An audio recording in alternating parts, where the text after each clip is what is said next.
We had engineers working in Suzuki, on the first Swift in 2005 and being part of the development, teams.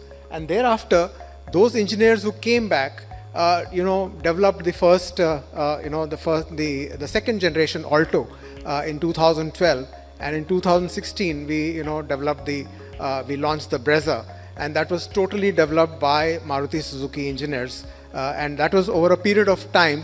We developed capability of doing design development and validation. And of course, now, we are capable of developing models which are not just for India, but global development. Any development which is happening is for global development. And the recently launched Francs is now being exported to Japan.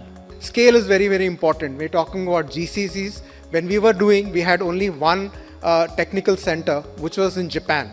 The scale today in India offers us to develop technologies and products in India, and going forward, we are going to be, much larger in scale.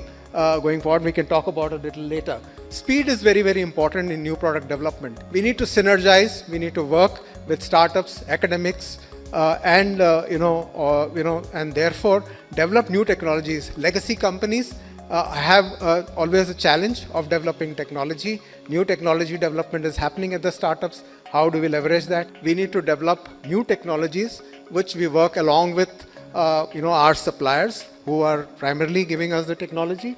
And we are also working with startups. We are working with academic institutes, and therefore developing this ecosystem for meeting our product development needs going forward. So I'll just leave my thoughts here, that what we look at is, I call it the 5S mantra. For our success, it's very important that, and this is not the 5S of the Japanese, but this is 5S which we look at as skill, scale, speed, synergy, and sustainable.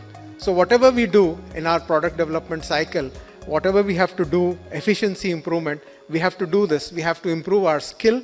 We have to develop a capability. We have to, scale. We have